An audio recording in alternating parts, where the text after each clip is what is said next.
Halo, sekarang kedengeran ya suaranya? Kedengar suaranya Bang, jelas.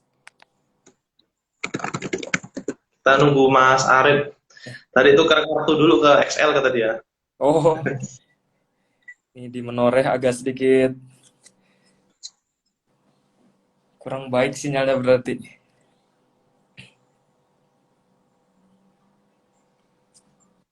Semoga bisa bergabung Mas Arif.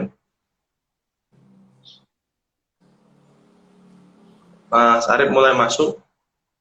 Sebentar lagi di ACC.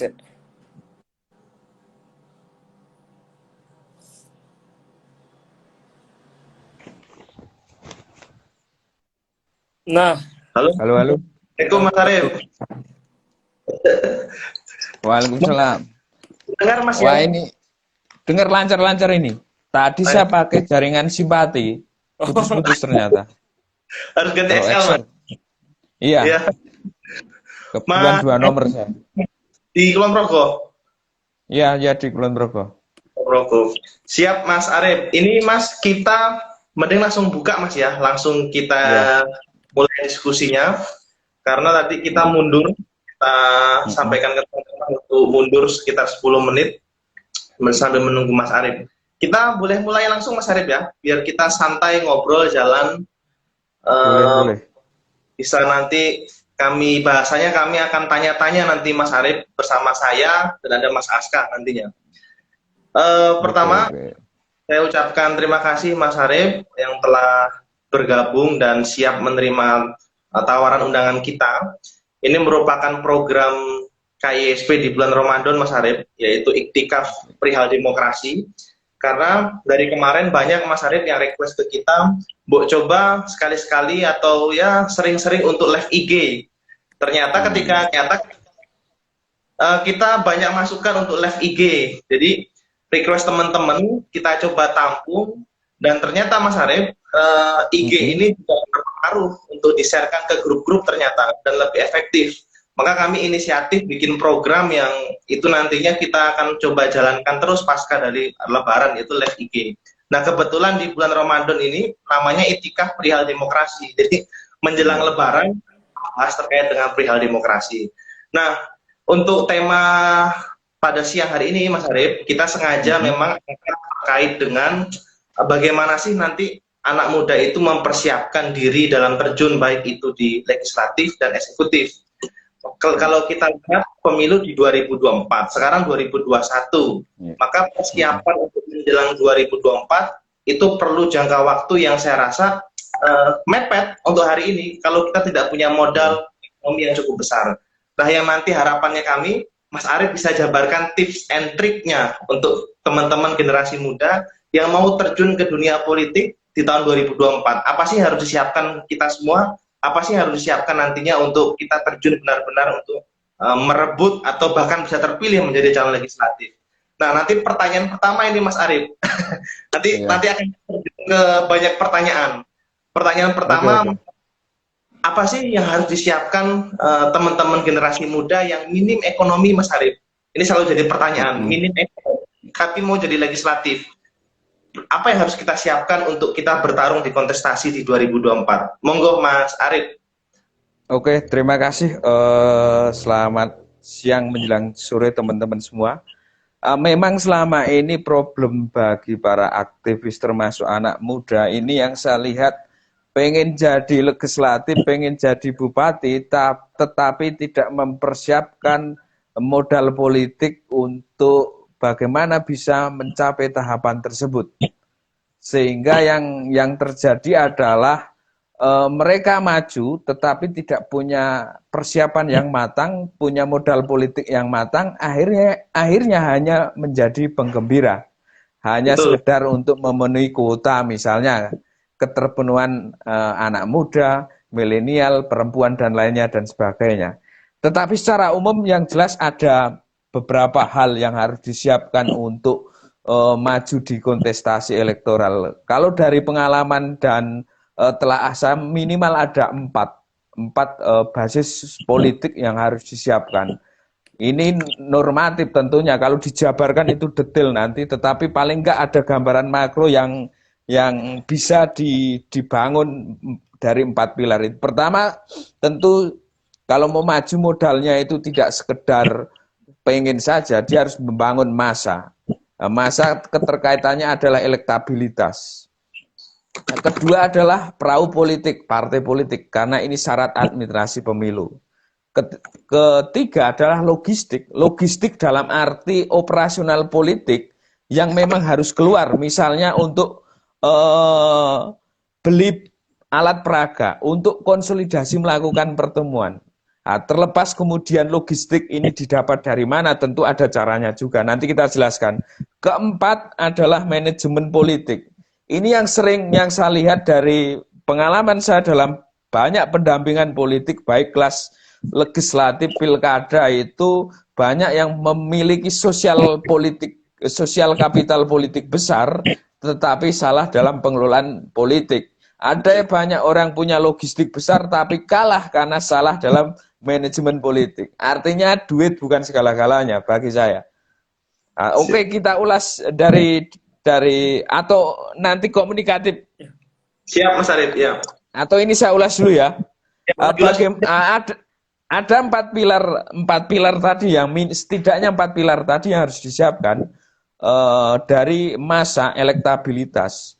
Massa kaitannya elektabilitas. Tentu orang didukung, dipilih, kemudian orang percaya kepada kita, kepada politisi itu tuh tidak gampang, tetapi minimal ada beberapa hal. Pertama yang saya lihat modal sosial dari kandidat. Modal sosial itu bisa jaringan keluarga, pertemanan, atau hobi, atau apa yang keterkaitan entah karena profesi, kedekatan emosional, itu sosial kapital yang bisa dikonversi menjadi dukungan elektoral. Nah, kedua yang saya lihat adalah reputasi.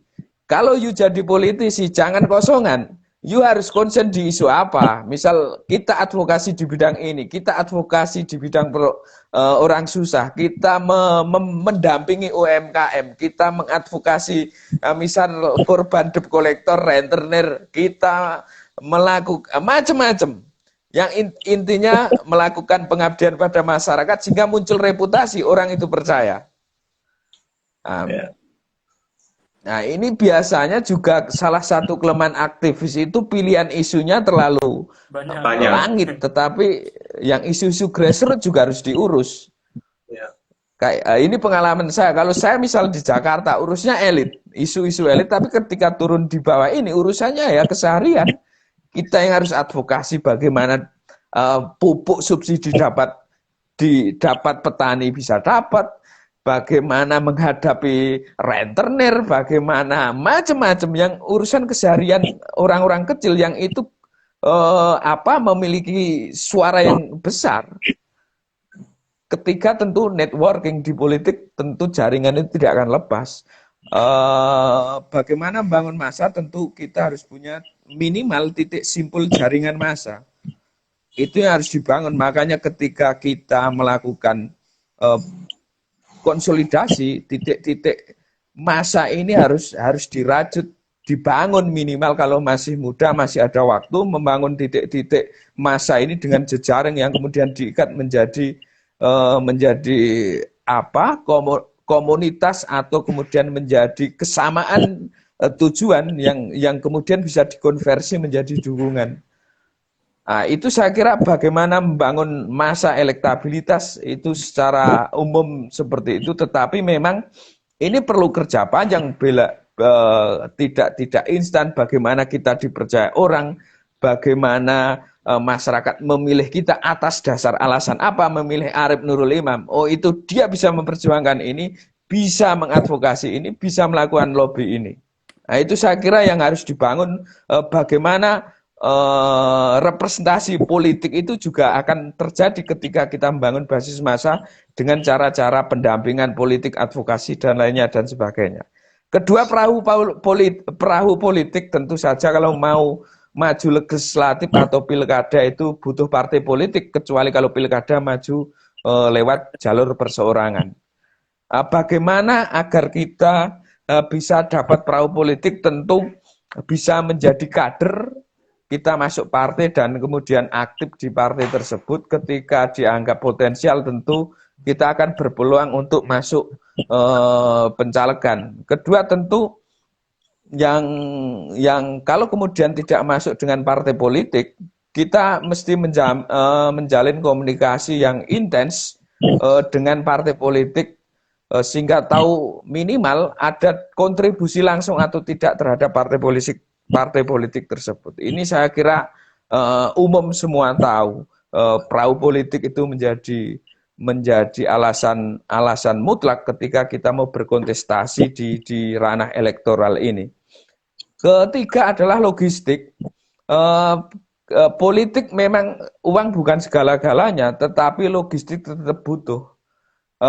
Tetapi logistik itu juga bukan penentu dalam kontestasi elektoral. Saya punya banyak eksperimen politik bahwa keterbatasan logistik itu juga bisa memenangkan pertarungan elektoral. Kalau sampean buka blog saya itu, dulu saya pernah suksesi di PRD itu hanya 7 juta, itu salah satu bagaimana kemepetan itu ternyata juga bukan menjadi penghalang dalam politik, tetapi memang harus ada kerja-kerja politik yang real dan terukur.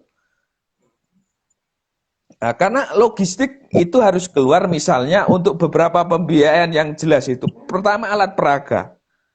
Alat peraga kalau untuk maju DPR RI itu sekitar 300 sampai 600 juta untuk baliho saja. Bayangin, itu harus keluar. 300 sampai 600 juta. Saya pernah menghitung beberapa dapil. Itu 300 sampai 600 juta. Ini alat peraga, belum konsolidasi. Konsolidasi menggelar pertemuan itu minimal untuk biaya snack itu berapa? Sekali pertemuan taruh 500.000, kalau sehari 2-3 titik, itu sudah berapa? Tetapi itu akan jauh lebih murah ketika kita punya simpul-simpul massa tadi, sehingga ketika datang itu kita dalam tanda petik dompleng, kita membawa gagasan, itu yang bisa mengurangi kos politik, sehingga logistik juga akan semakin murah. Keempat adalah manajemen politik. Dari pengalaman saya maupun riset itu, manajemen politik sangat penting ketika orang baik memiliki keterbatasan modal politik atau memiliki keberlimpahan modal politik. Dan jadi penentunya bukan keterbatasan modal politik atau keberlimpahan modal politik, tetapi manajemen politik ini bagi saya menjadi sangat menentukan. Kenapa? Karena ada orang yang punya modal politik terbatas tetapi bisa lolos elektoral, menang di pemilu, tetapi ada banyak yang kemudian banyak keberlimpahan modal politik gagal karena salah dalam mengelola manajemen politik. Tentu ini sangat panjang kalau kemudian manajemen politik, kalau kemudian kita jelaskan secara detail, tentu ada peta yonasi politik, ada survei Monef, ada canvassing. Ini nggak cukup di forum ini. Tetapi manajemen politik bagi saya adalah melakukan kerja politik secara efektif dengan logistik yang terukur, bahkan kalau bisa nggak keluar duit. Nah, itu saya kira yang harus digunakan terutama aktivis untuk maju di kontestasi elektoral. Tetapi rumus dasarnya adalah ketika modal politik Anda besar, manajemen politik Anda bagus, kos politik akan murah. Itu yang saya kira menjadi PR teman-teman kalau kemudian tertarik baik di legislatif maupun eksekutif. Nah, saya kira ini pembuka diskusi, kita potret secara makro dulu. Kalau kemudian dijabarin ini dari 4 item itu, diskusi sehari semalam juga nggak akan selesai. Oke, gitu dulu kita lempar bahannya. Mas Arief, makasih Mas. Mas, tapi ada beberapa catatan ini Mas. Jadi kita nanti akan headline, ada 4 trik sebenarnya. Pertama terkait peningkatan elektabilitas, kedua perahu politik, ketiga logistik operasional politik, yang keempat adalah manajemen politik. Ini menjadi headline besar output dari diskusi ini. Ini pertanyaan banyak orang sebenarnya Mas. kalau mau terjun di dunia politisi, maka konsekuensinya tadi kos politiknya harus ada. Nah, Mas Arif, teman-teman aktivis ini kan kali sering masalahnya di sini, Mas. Beda. Nah, ini saya jelaskan nanti bagaimana menghimpun logistik. Nah, ini Mas, yang penting. Kenapa? Karena begini, Mas Arif, kalau kita buka data misalnya di DPR RI misalnya, itu kan yang menang di legislatif dan terpilih itu kan rata-rata anaknya siapa dan siapa. Iya, iya, iya. Tapi tidak semua, ada beberapa. Kalau kita bicara konteks DIY, Mas, juga sama, saya rasa pengaruhnya besar. Nah, sedangkan teman-teman aktivis yang tidak punya siapa-siapa, bagaimana nih cara menghimpun uang ini sebenarnya? Nah, ini kan menjadi biasanya selalu malu-malu, tapi mau dicari gitu, Mas. Bagaimana? Ya memang salah satu persoalan besar yang kerap kali dihadapi aktivis atau siapapun juga yang punya keinginan politik di pileg maupun pilkada adalah logistik pendanaan. Karena mereka mau tidak mau logistik atau pendanaan itu harus keluar. Tetapi kalau kemudian orang itu punya reputasi, punya trust publik kuat, dia bisa melakukan penggalangan dana, fundraising dari publik, ataupun dari pihak-pihak yang percaya terhadap kandidat ini. Di beberapa banyak, di Amerika misalnya pilpres itu kemudian fundraising. Di politik beberapa event saya juga pernah melakukan itu, tetapi memang si kandidat itu harus jelas sosoknya, bukan siapa-siapa minta bantuan, gimana saya mau percaya nyumbang kamu kalau kau nggak jelas. Nah, yang perlu dibangun memang ketokohan reputasi ini sehingga publik percaya baik dari sisi dukungan elektoral, dukungan logistik maupun dukungan politik lainnya. Nah, kalau kemudian kita punya ketokohan, punya kerja-kerja politik untuk masyarakat, logistik bisa digalang dari masyarakat. Saya punya pengalaman empiris di Pileg 2014. Ini DPR Kabupaten. Saya dampingi kebetulan karena saudara. Jadi warga itu ada yang mendukung dengan tidak hanya uang, tetapi orang membawa misalnya padi. Untuk apa? Menjaga basis TPS dalam malam pencoblosan konsolidasi menghadapi politik uang. Ada yang membawa kelapa, ada yang membiayai biaya rokok ini itu. Itu bentuk partisipasi politik ketika kandidat itu mempunyai trust publik. Partisipasi akan datang sendiri, tetapi memang ini nggak bisa kerja instan. Ketika trust publik itu terbangun, tidak hanya dukungan di TPS, tetapi kemudian dukungan saweran untuk pembiayaan ini juga akan terjadi. Ini beberapa aktivis di tingkat nasional juga melakukan ini. Salah satunya yang saya tahu itu Budiman Sujatmiko ketika maju di Cilacap, kebetulan pendampingan politiknya saya kenal Mas John itu. Dia juga melakukan penggalangan, tetapi dia sudah melakukan kerja politik bagi masyarakat di sana. Sehingga orang percaya ketika kemudian tim Budiman melakukan konsolidasi di bawah, orang udah saya yang beli kopi, saya yang beli snack. Itu kan partisipasi politik, sehingga kos juga akan turun. Nah, kalau kemudian bermain oligarki, ya Pak lebih mudah tentunya tinggal berkonspirasi dengan oligarki. Tapi Anda akan tersandra. Ini kan masalahnya.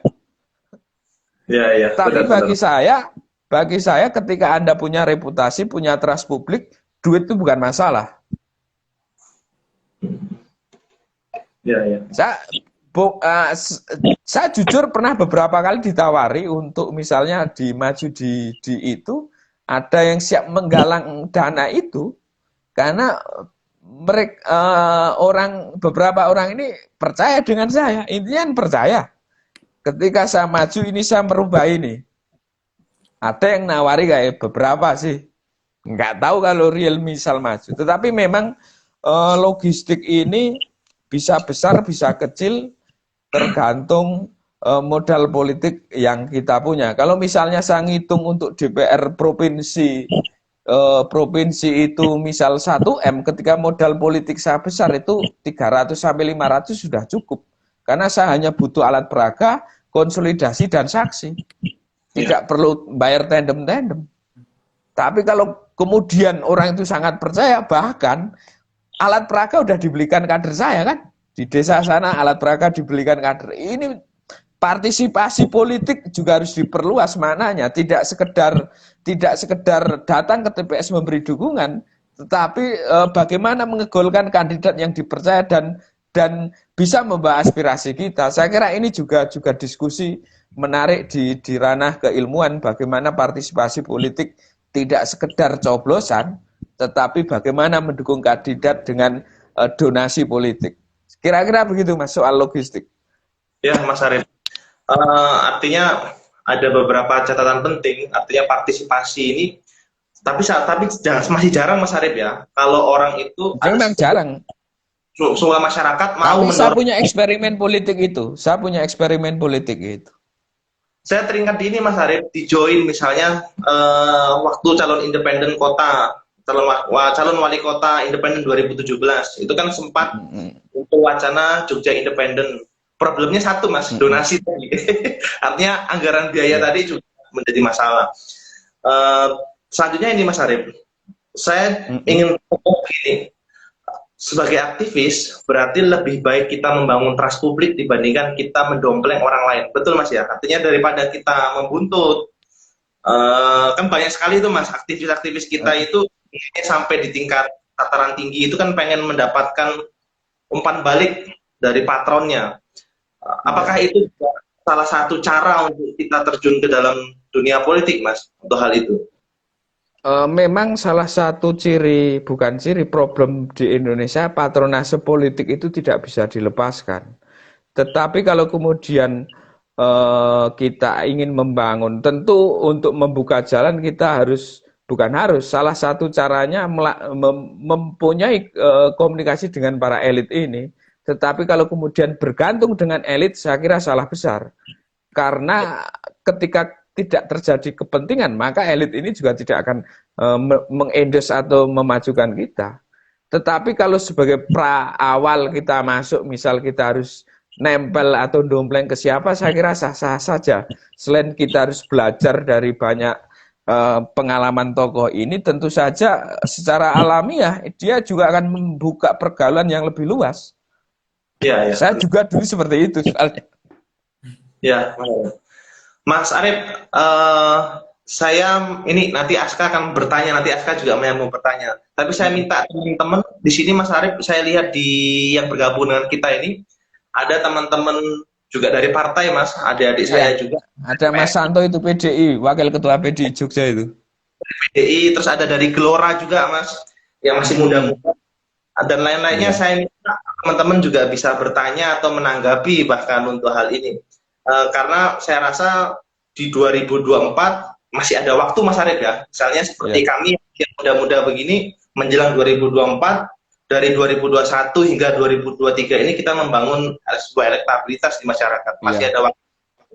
Silakan teman-teman kalau ingin mau bertanya, saya ada pertanyaan. Rio. Ini dari siapa ini sekarang? Dari Mas Rio. Kalau nggak salah dari Mas Rio bilang cara membuka ruang di partai politik yang sudah diisi oleh elitis senior yang notabene agak susah menerima gagasan baru seperti apa gitu. Apakah juga mungkin ini juga nyambung ya Mas Arief, nyambung? Gimana? Kenapa? Terdengar suara saya Mas? Diulang. Oh iya. Pertanyaan terdengar saya tadi, sorry. Oh iya. Jadi Mas Rio bertanya bahwa bagaimana sih cara membuka ruang di partai politik karena sejauh ini sudah diisi oleh para aktor-aktor elitis senior seperti itu yang notabene sulit untuk menerima gagasan baru. Nah itu juga mungkin menyambung dengan hal tersebut, saya rasa perlu nggak sih Mas ada sebuah regulasi seperti mungkin afirmatif politics di perempuan misalnya 30%, apakah juga perlu di anak muda diberikan regulasi 30% untuk anak muda, baik itu di partai politik maupun pada saat pencalonan seperti itu. Itu menurut pandangan Mas Arief seperti apa?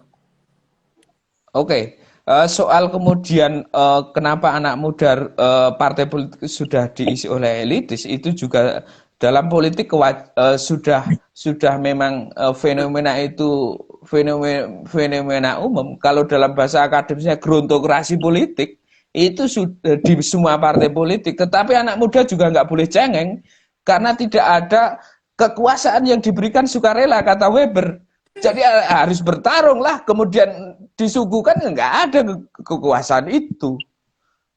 Kata butuh niat baik dan kekuatan politik untuk mendorong itu. Jadi harus dipertarungkan. Itu alamiahnya seperti itu. Kalau kemudian misalnya kuota tadi, saat kuota itu juga ujungnya dengan sistem terbuka ini, ujungnya di personality, di kapasitas personal itu.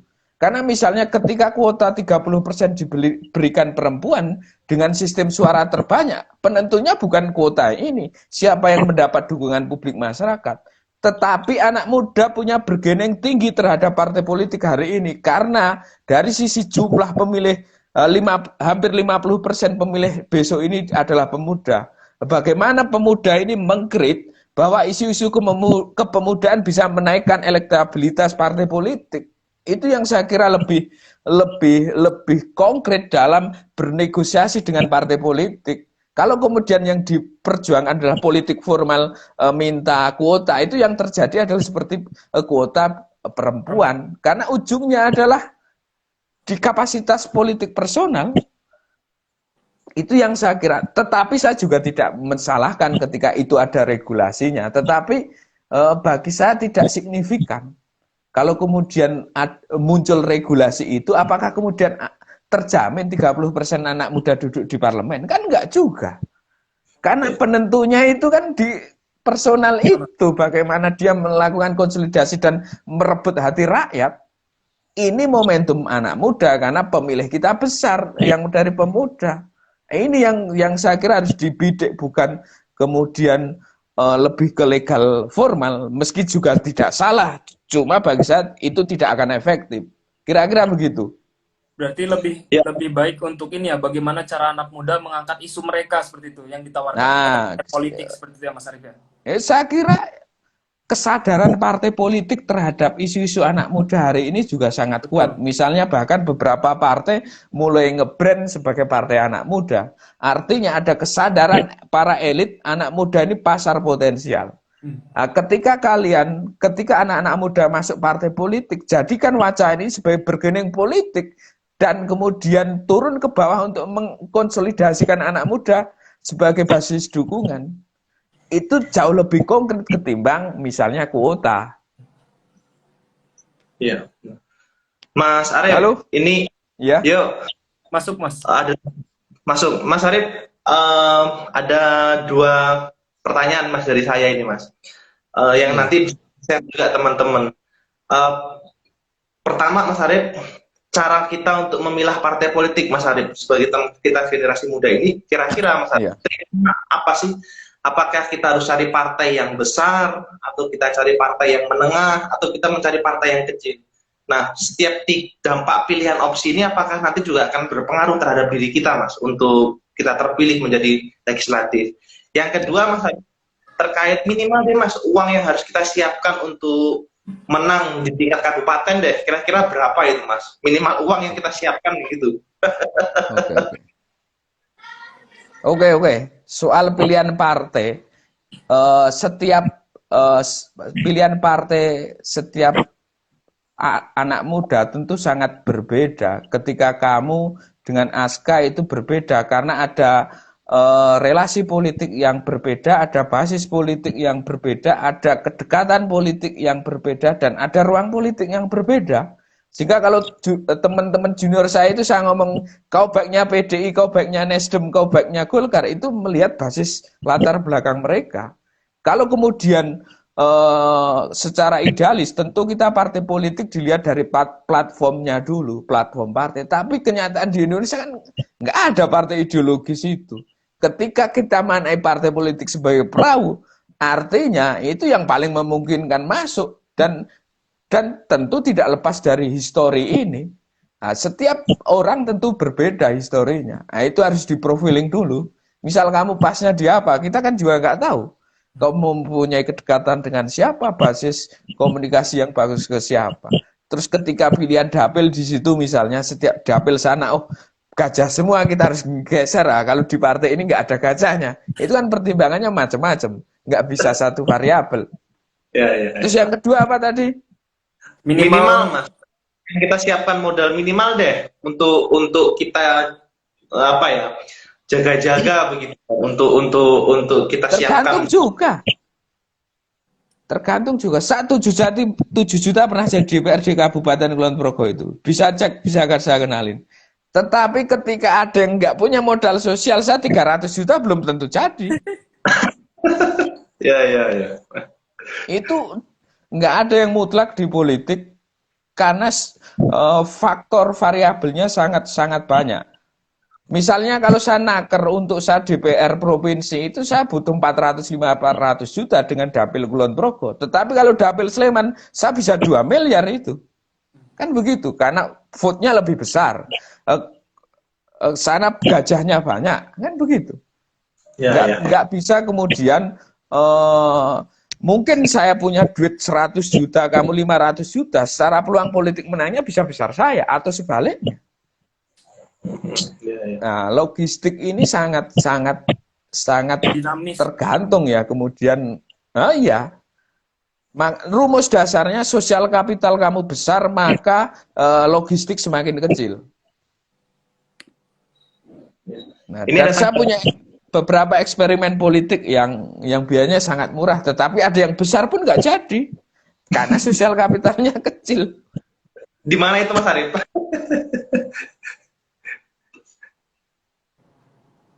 Mas Arief, ini ada tanggapan Mas. Dari Mbak Dewi Mahatma. Ya teman itu. Ya, katanya selain itu menyampaikan setuju dengan penggalangan trust seluas-luasnya, pengalaman di 3 ada pemilihan caleg PKB tahun 2009 yang bersangkutan mendapatkan trust dapilnya tanpa politik uang dan minim biaya politik. Selain itu, kendaraan politik masih merupakan keniscayaan dalam dunia politik kita. Networking pun penting, kata Mas Arief. Iya. Dari Mbak Dewi Mahatma. Oke. Mas, ada yang keluar 1 miliar untuk caleg kota Salatiga. Yang kecil nggak jadi, kata dia. Siap Mbak Dewi jawabannya. Mas Aska, ada pertanyaan untuk Mas Arief? Mungkin ini sih Mas, tadi mungkin sudah disindir juga ya terkait dengan di 2024 nanti teman-teman anak muda itu bisa memiliki peluang yang besar karena mereka juga memiliki basis massa yang cukup besar seperti itu. Kurang lebih sekitar 50% dari pemilih merupakan pemilih anak muda. Nah, seperti juga yang kita ketahui sekarang Mas di DPR RI itu kan ada kurang lebih kalau nggak salah 7 legislator muda. Nah, menurut Mas Arief, apakah kinerja ke-7 orang tersebut akan berpengaruh terhadap peluang anak muda di pemilu atau pileg, mungkin khususnya pileg di 2024 mendatang? Seperti itu Mas Arief. Oke. 7 itu siapa? Kalau yang saya list ada 7 sih kalau nggak salah Mas.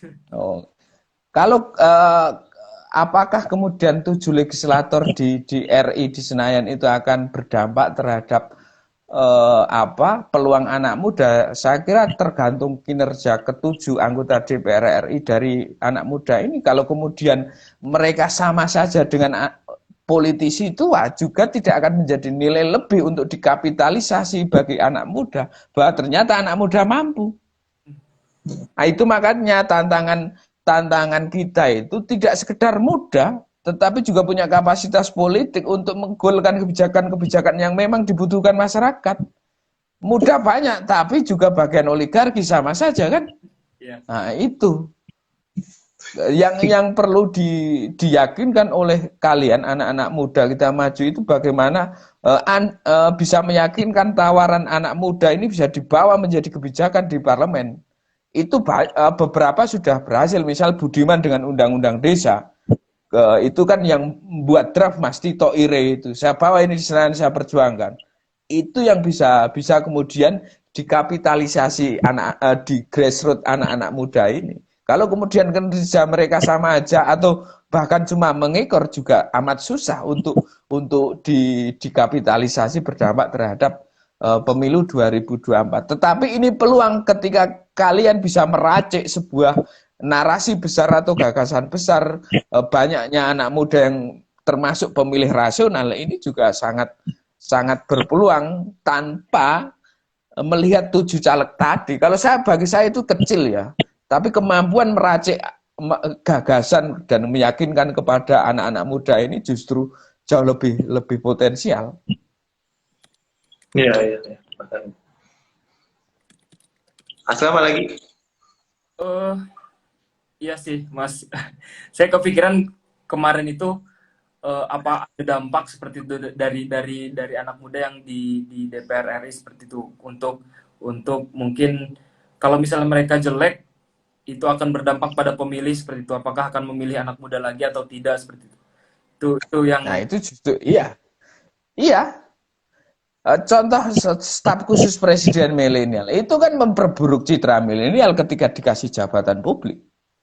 Wong kinerja mereka juga sama aja, bahkan di bawah rata-rata. Itu saya tulis di media internasional itu. Ini menjadi PR kalian sebagai anak muda.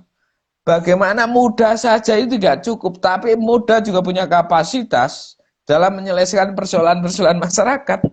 Tidak sekedar muda. Ya. Jadi artinya muda itu modal, tapi bagaimana bisa mengadvokasi atau bisa membangun citra di masyarakat yang baik itu yang sulit. Kalau saya mau muda, mau tua, mau perempuan, kota-kota kayak itu sebetulnya nggak begitu signifikan bagi saya.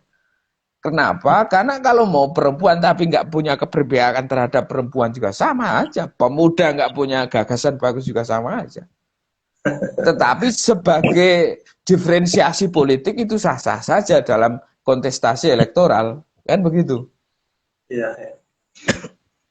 Mas Arief, mau sharing nggak Mas terkait dengan pengalaman Mas Arief ya untuk memenangkan para calon Mas atau para kandidat muda misalnya. Kalau ada yang muda Mas, kira-kira beban tersulit menurut Mas Arief itu apa sih Mas untuk memenangkan teman-teman muda ini selama Mas Arief menangani klien atau Mas Arief menjadi apa ya tempat untuk bertanya. Kan kita tahu Mas Arief ini kan sering dikunjungi banyak orang dari mulai pejabat, dari mulai yang di bawah, menengah ke atas, semuanya datang ke Mas Arief. Jadi kira-kira Mas, kalau Mas Arief mau men-sharingkan kita, kira-kira apa sih beban yang terberat sebenarnya untuk membantu teman-teman muda menang kira-kira Mas?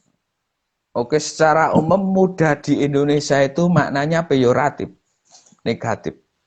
Karena muda itu dianggap belum memiliki pengalaman, belum memiliki jam terbang, belum mateng dan lainnya dan sebagainya. Secara umum ini. Jadi muda di Indonesia itu bukan sebuah nilai positif, tetapi memang terjadi pergeseran ya hari ini. Ketika muda ini memiliki komposisi jumlah yang besar, muda itu kemudian dilirik. Tetapi memang harus diakui anak muda itu punya semangat, punya visi, dari sisi jam terbang memang masih pasti kalah dengan yang senior.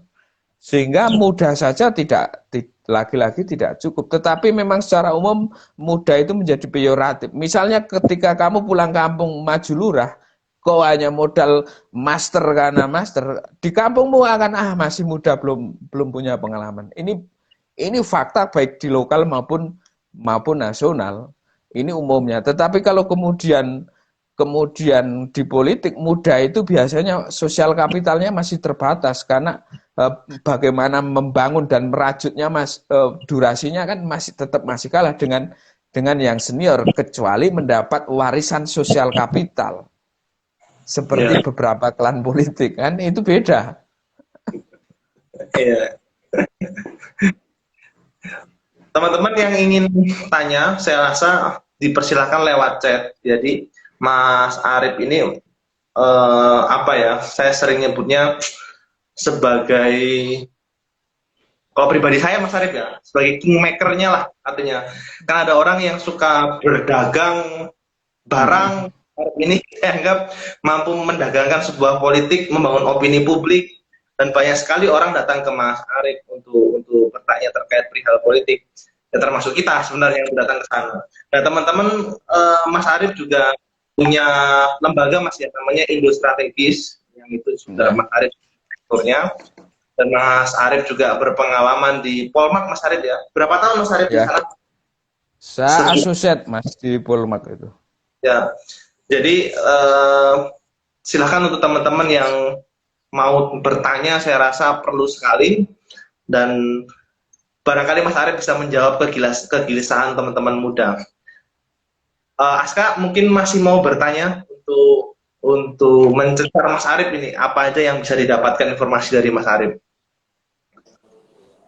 Kalau dari Aska sih mungkin tadi sih ya, kegelisahan yang 7 legislator di DPR. Mungkin kita tunggu teman-teman dulu ada yang ingin menanggapi atau bagaimana. Mas Arief, kalau tidak ada, saya juga mau satu lagi ini Mas Arief terkait dengan ini, di 2024 Mas Arief. Agak kita perihal terkait dengan pilkada yang akan digabung ya Mas Arief ya. Kita akan nanti kemungkinan Januari atau Februari usulan KPU akan dilaksanakannya pemilu. Terus November menurut undang-undang kita akan melaksanakan pilkada. Dari dampak ini kira-kira apakah nantinya isu lokal khususnya di legislatif itu akan terulang kembali, tidak menjadi isu yang familiar dibandingkan isu pilpres, melihat kondisi fenomena pemilu kita akan digabungkan menjadi serentak pada 2024 ini, Mas Arief? Oke, sebetulnya saya yakin itu akan sama serupa dengan pemilu 2019. Ketika pemilu 2019 pun tidak serentak, pilkada masih terpisah ya. Ketika 2024 artinya tingkat kerumitan jauh lebih tinggi, terjadi pelipatan kerumitan. Saya pernah nulis di Koran Nasional tentang evaluasi pelaksanaan pemilu serentak kemarin, minimal ada 3 hal yang akan menjadi beban, menjadi persoalan. Pertama, memang akan terjadi kesenjangan isu antara pilpres dengan pileg, antara pilkada dengan DPD. Itu pasti akan terjadi kesenjangan. Kalau kemarin pileg dan pilpres itu digabung, pileg dan pilpres digabung, kemudian isu itu pilpres semua, yang isu-isu pileg, isu-isu dapil justru terabaikan. Kedua, ketika serentak itu, yang saya lihat itu, cek aja di Google itu, saya nulis di Sindo, ya Koran Sindo, itu kerumitan teknis itu kan keserentakan itu berdampak terhadap pelaksanaan teknis, sehingga durasi pelaksana pemilu di lapangan itu juga akan semakin panjang. Padahal secara manusiawi, secara biologis tubuh manusia itu punya ketahanan yang terukur. Artinya kalau sehari semalam itu suruh kerja full, itu kan nggak kuat. Padahal dalam undang-undang pemilunya itu harus dihitung tidak boleh henti yang kemarin itu. Sehingga banyak yang sakit bahkan mati. Itu evaluasi kedua. Yang satu apa, saya agak lupa itu. Di Sindo tapi ada, kalau di Google tulisan saya, evaluasi pelaksanaan pilkada serentak. Itu juga saya kira akan terjadi di 2024. Kalau kemudian syukur ada antisipasi berikutnya, bagus. Tetapi kalau masih sama dengan sistem yang keserentakan itu, justru potensi resikonya akan berlipat ganda karena beban pekerjaan juga lebih besar. Terus terkait isu, pasti ketika kemudian semua serentakan pilpres, pileg, pilkada, pasti akan terjadi kesenjangan. Isu-isu nasional akan selalu dibahas baik di warung kopi maupun media nasional, tetapi isu representasi dari DPRD saya itu apa? DPR kabupaten saya, DPR provinsi saya apa, DPR RI saya justru akan hilang. Itu seperti yang saya ulas, saya tulis di kolom Sindo. Saya kira itu. Ya, Mas Arief, ada pertanyaan ini Mas dari Supriyadi, ini ketua DPM UEG ini Mas, orang Alor. Dia juga cita-citanya menjadi politisi Mas. Pernah cerita dia. Nah, ini tanya dia Mas, terkait dengan pemetaan lapangan atau manajemen politiknya Mas Arif, apakah boleh di-share untuk kita anak muda, kata dia Mas Arif. Mungkin bisa kasih sedikit apa ya, triknya. Nanti Supri berkunjung ke Mas Arif supaya detail. Oke, Gitu. kalau dari emang kalau untuk pemetaan itu kita pakai pendekatan ilmiah, tentunya ada data sekunder, ada data primer, pakai survei macam-macam, baru ketemu peta. Apakah kemudian pilihan kita mengambil isu ini kan kita nggak insting, tapi hasil riset. Kalau kemudian pemetaan seperti itu, tentu harus melakukan itu. Yang jelas, kalau saya jadi konsultan politik itu pendekatan saya selalu ilmiah. Kalau kemudian kamu maju bupati, kamu harus bawa isu ini, saya punya data kuantitatifnya. Tidak sekedar intuisi, atau minimal saya melakukan FGD dengan masyarakat. Itu kan soal apa, cara dan kemudian dan pendekatan. Kalau kemudian di Kabupaten A, Kabupaten B itu berbeda. Contoh konkret, isu 212 dalam pilkada, pilgub di Jawa Barat, Jawa Tengah, dan Jawa Timur itu berbeda respon masyarakatnya. Itu satu peristiwa politik, tapi masyarakat menanggapi dengan berbeda. Itu contoh. Makanya kemudian kalau kemudian pemetaan ya harus berbasis data kita, nggak bisa spekulatif. Kalau kemudian data udah akurasinya tinggi, sehingga dalam manajemen politik mengelola semua potensi politik, modal politik itu akurasinya juga akan tinggi sehingga bisa efektif dan efisien secara logistik. Ya, ya. Saya kira begitu. Berarti ada faktor apa namanya basis data yang harus kuat ya Mas ya? Iya, kalau bahkan untuk kelas DPRD Kabupaten, saya bukan survei lagi, tapi sensus.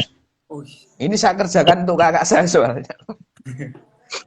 Karena pemilihan semakin kecil itu, data harus semakin detail. Beda kemudian kalau pilpres. Kalau teman-teman lihat, saya pernah diwawancara di Kompas, itu panjang sekali bagaimana memproyeksikan di lumbung suara terbesar itu Provinsi Jawa Barat.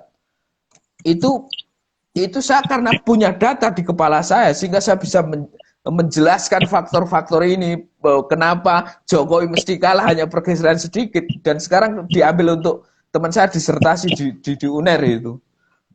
Itu karena saya punya data, bukan spekulatif saya itu.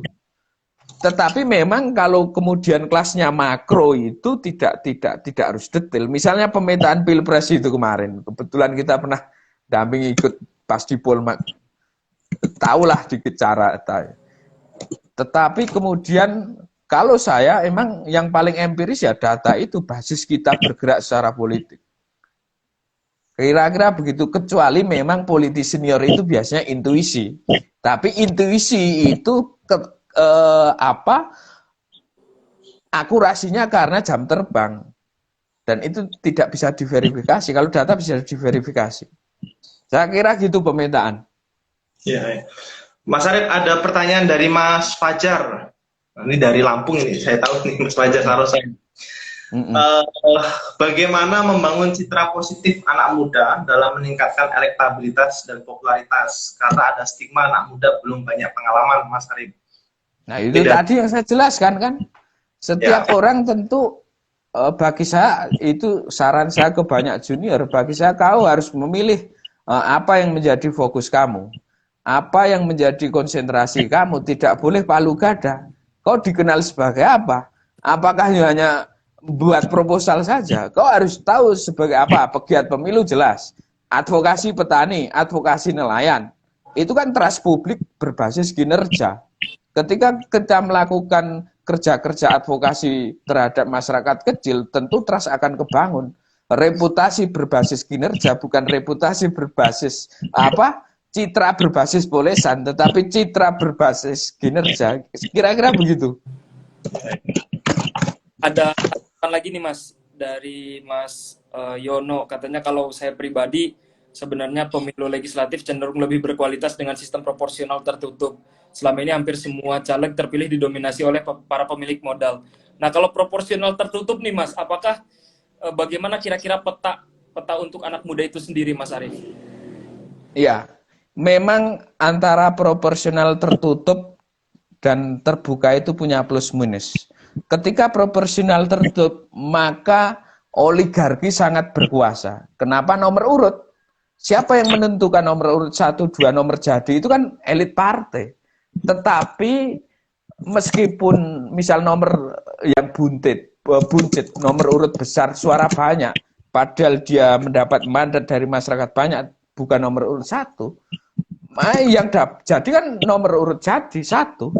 Ini masalahnya ketika suara tertutup. Tetapi memang kelebihannya ketika dengan tertutup, sistem tertutup, partai politik melakukan kaderisasi. Siapa yang layak untuk duduk nomor 1?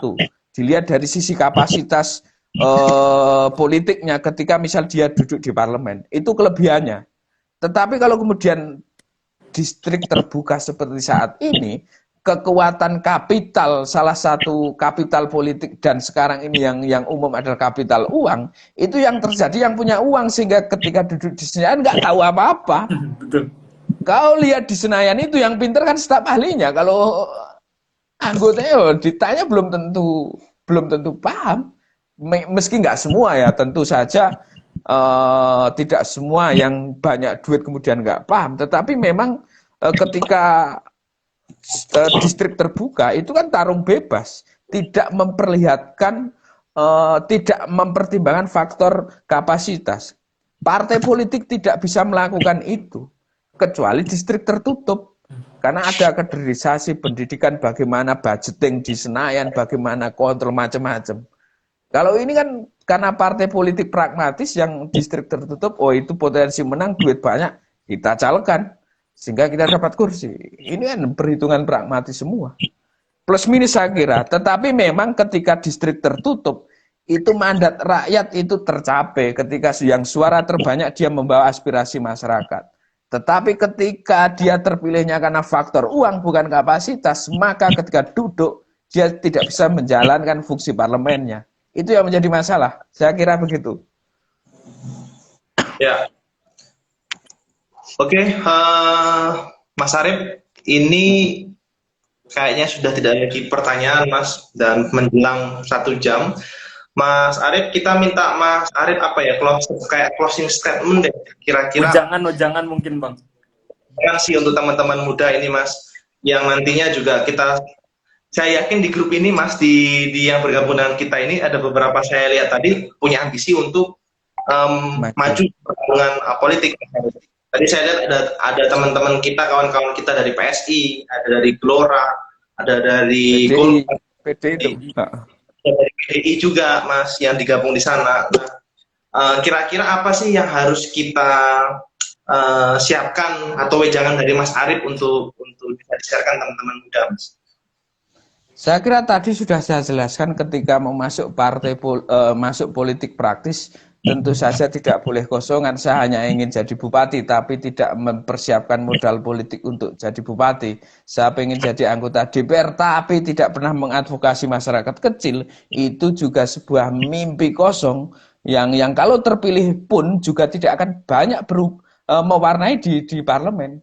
Yang harus dilakukan anak muda adalah melakukan kinerja bagi publik dan kemudian ketika punya ambisi untuk masuk politik praktis, masuk di parlemen atau eksekutif, itu bisa dikonversi menjadi dukungan elektoral, bahkan yang lebih luas lagi, partisipasi politik yang luas lagi, bisa membantu donasi macam-macam.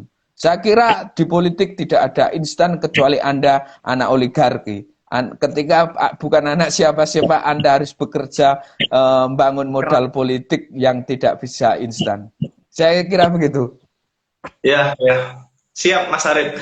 Mas Arief, terima kasih banyak, Mas Arief, atas kesempatan waktunya dan memberikan banyak gagasan, saya rasa, untuk teman-teman muda dalam mempersiapkan terjun di legislatif dan eksekutif. Dan di 2024, aku rasa sudah nggak lama lagi, Mas, ya. 2023 ini sudah harus persiapan. Tahun itu pendek kalau usia politik. Ya, betul. Artinya 2023 ini sudah harus keliling-keliling. Makan dari sekarang sudah harus keliling begitu kan. Di 2023 ini lebih mantap lagi untuk benar-benar memastikan dirinya untuk terjun Ya memenangkan. tentukan dapilnya.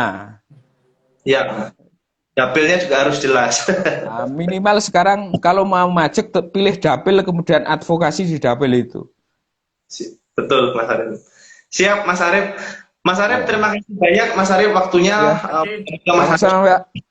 Mohon maaf batin, Mas Arif, dan mohon maaf ketika ada salah kata dari saya dan Aska dalam tanya untuk perihal materi ini. Saya ucapkan terima kasih, Mas Arif. Wassalamualaikum. Ya, sama-sama, Mas. Mas Arif. Waalaikumsalam. Ya. Warahmatullahi wabarakatuh.